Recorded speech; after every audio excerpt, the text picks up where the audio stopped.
તળિયે ઉયો જાય છે, હવે આનો કઈ ઉપાય બતાવો. એટલે ભગવાને કીધું તમે કાંઈ વાંધો નહીં.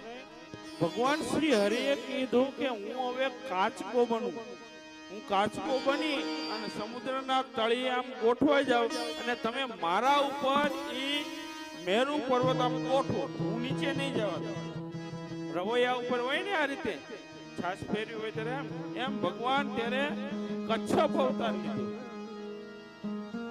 કાચબાનો અવતાર ભગવાને ત્યારે લીધો. એકવાર જે કાર્ય કરીએ બોલે કચ્છપ ભગવાન કી જય.